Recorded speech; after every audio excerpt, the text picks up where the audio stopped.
The Growing Destinations podcast is brought to you by Experience Rochester. Learn more about Minnesota's third largest city, which is home to Mayo Clinic and features wonderful recreational and entertainment opportunities by visiting experiencerochestermn.com.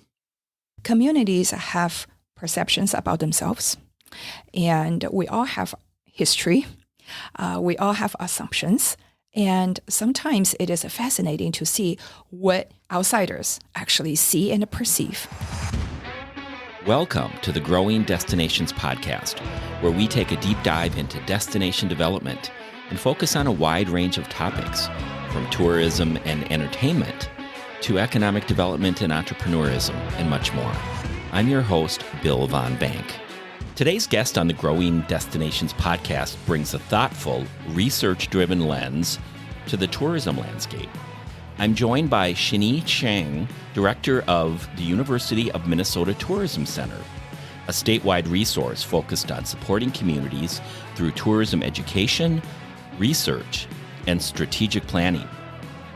Xinyi's work sits at the intersection of tourism, economic development, and community vitality.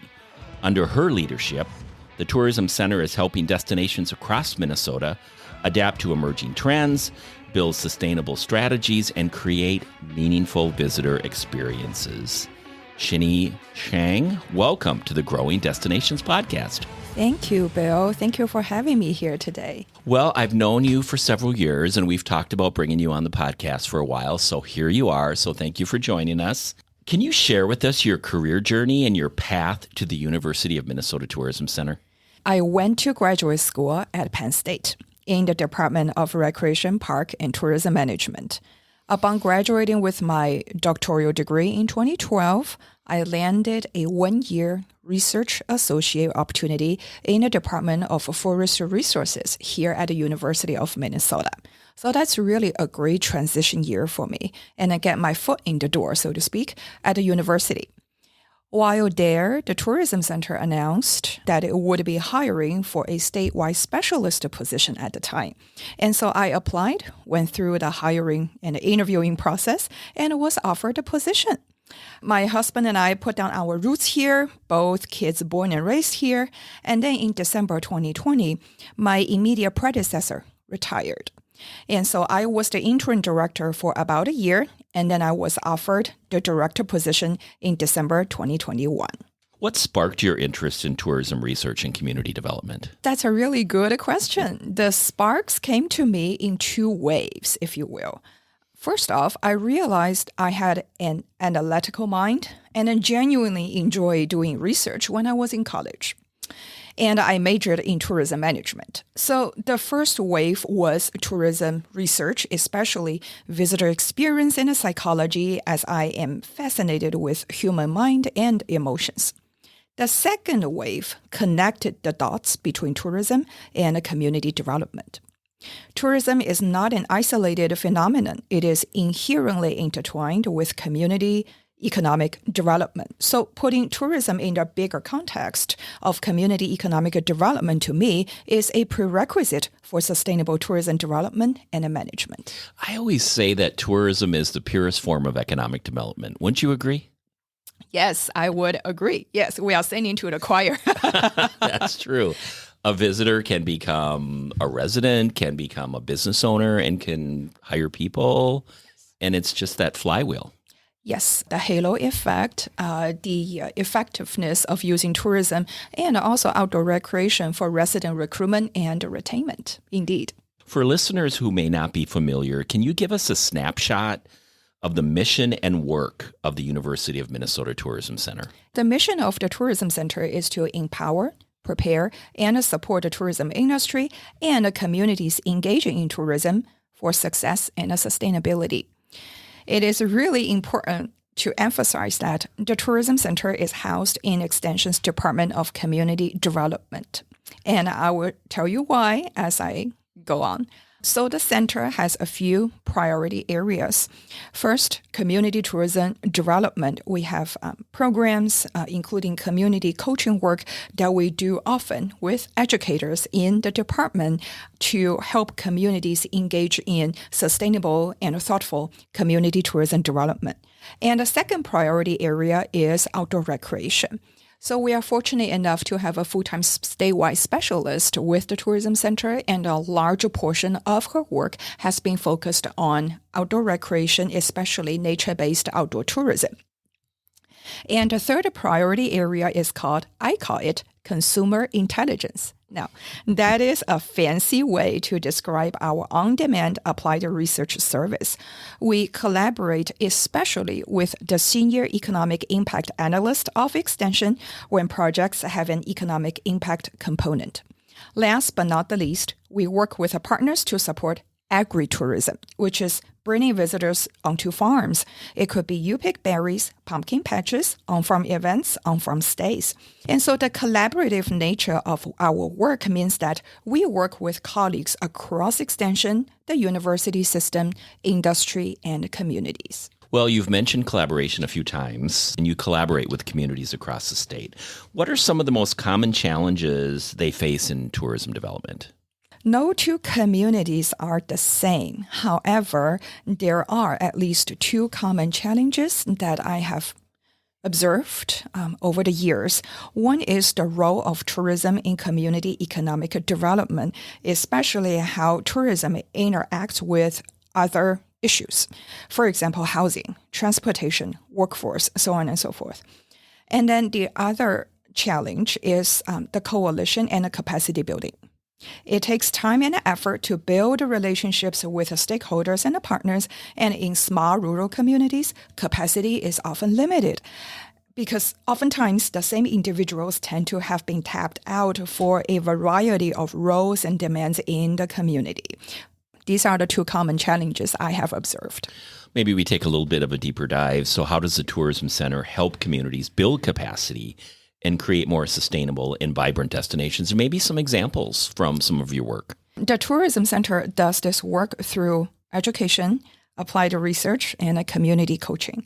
For example, we are currently completely redeveloping the festival and event management online course, because we want the online course to be even better able to serve the needs of community festivals, especially the ones in smaller rural communities. Which are so important to drive visitation to communities. To communities, and also it is a tool, an opportunity for placemaking, for residents a sense of place, attachment, identity, and a quality of life. And also this summer, I'm giving you a lot of things in the hopper, right? That's great.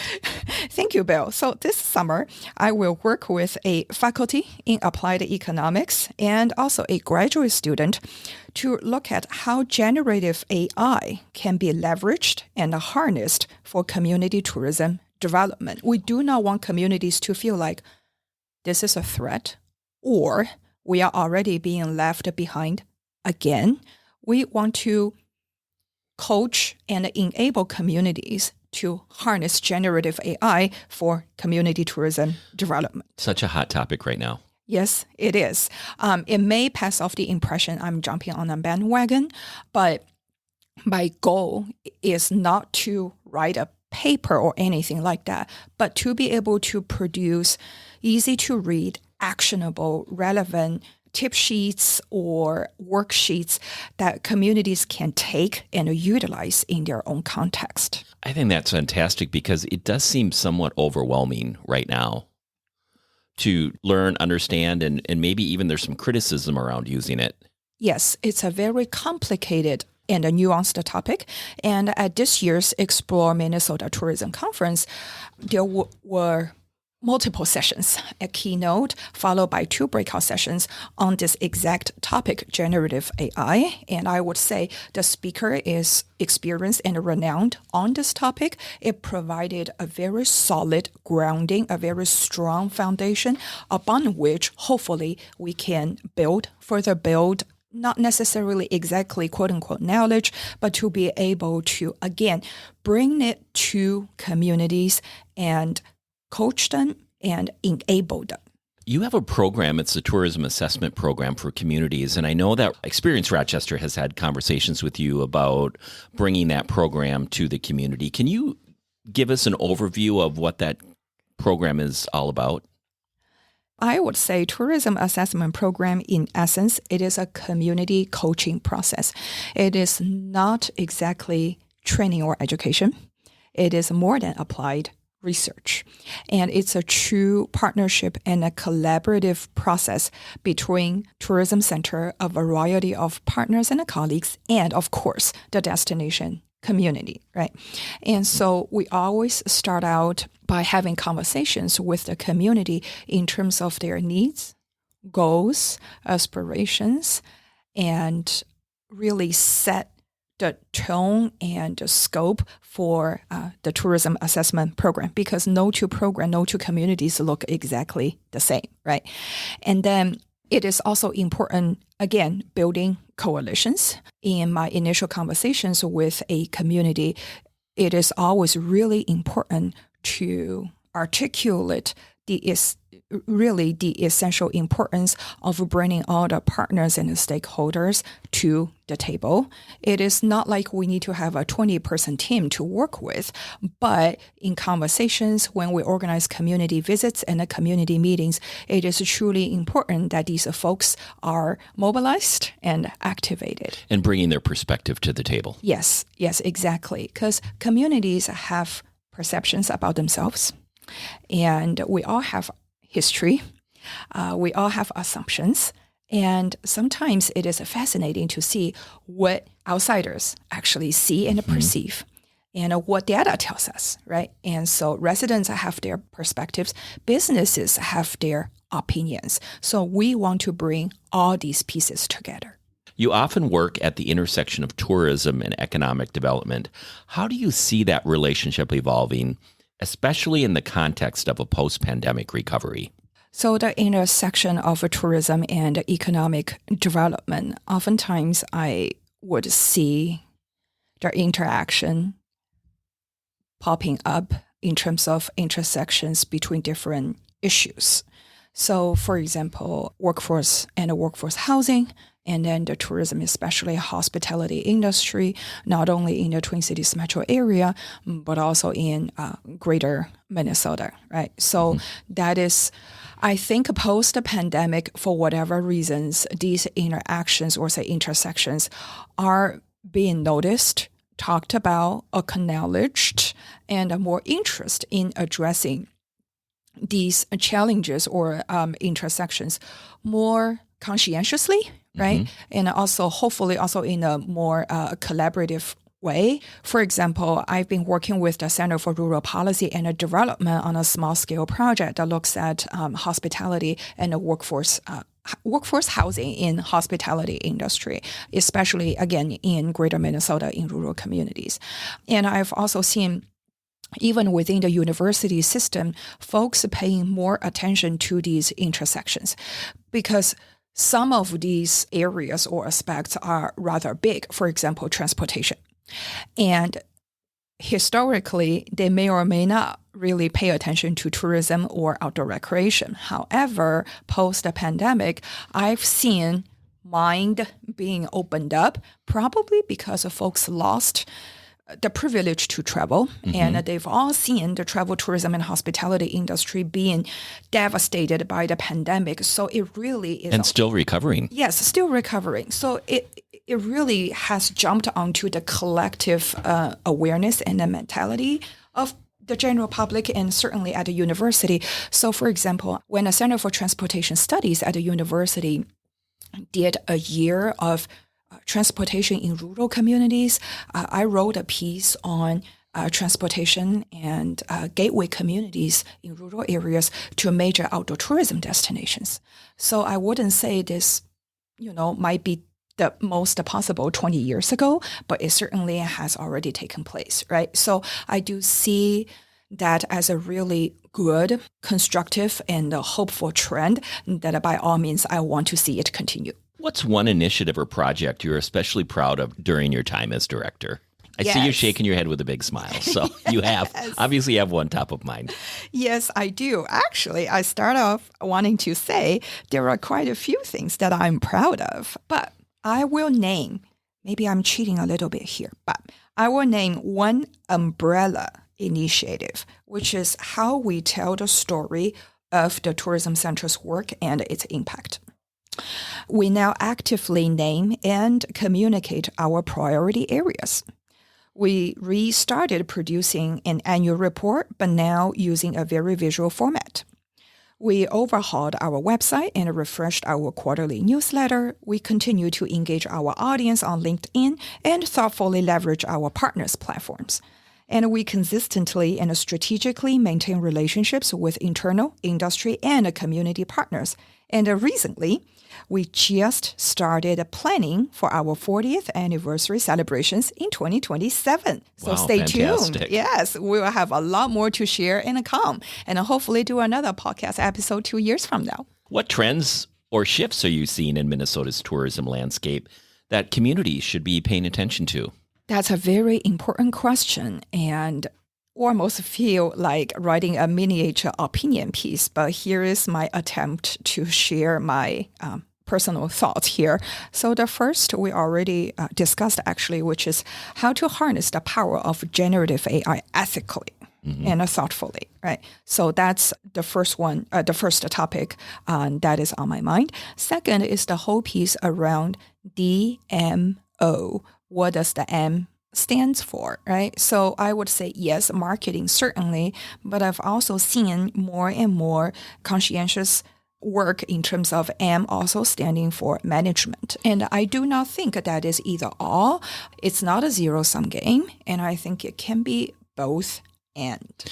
Yeah, and the history behind that is Convention and Visitor Bureaus used to be called CVBs. That's right. And then the transition came to Destination Marketing Organizations, Correct. or DMOs. And now management comes into play in terms of destination development. Yes.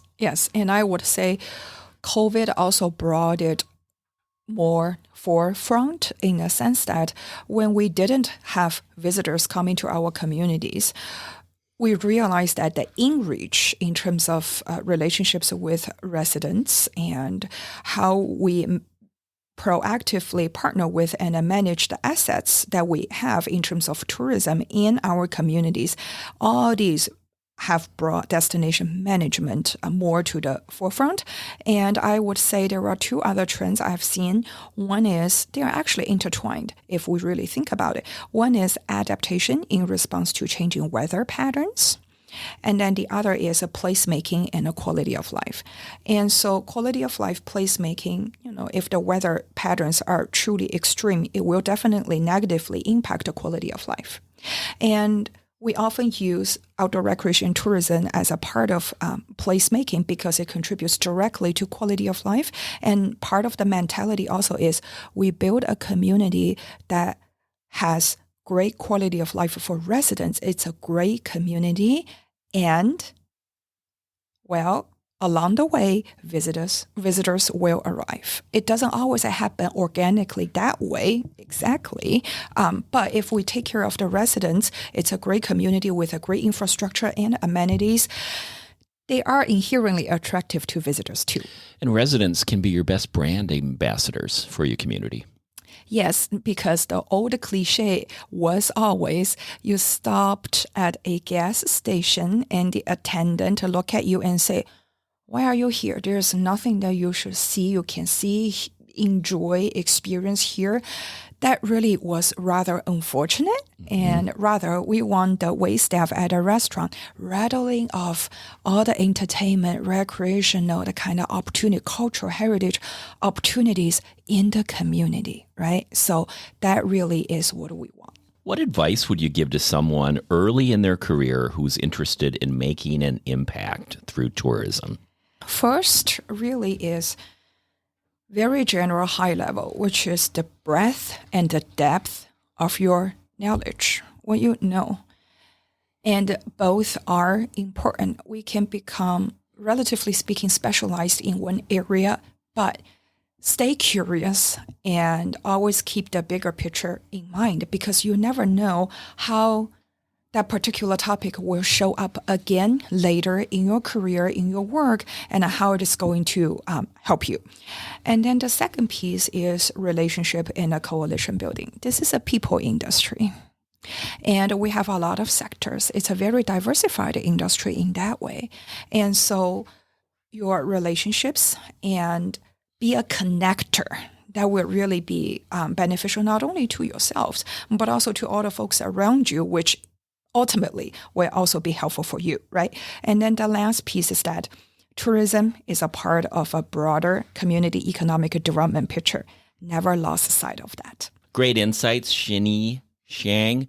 Appreciate all the University of Minnesota Tourism Center does for the community, the broader sector in economic development. Congratulations on your upcoming 40th anniversary. And thank you for being our guest on the Growing Destinations podcast. Thank you so much, Bill. Thank you for giving me the opportunity to communicate with the audience, the industry, and our communities. It is my pleasure, and look forward to our continuous partnership. Thank you for tuning in to the Growing Destinations podcast. And don't forget to subscribe. This podcast is brought to you by Experience Rochester. Find out more about Rochester, Minnesota, and its growing arts and culture scene, its international culinary flavors, and award-winning craft beer by visiting experiencerochestermn.com.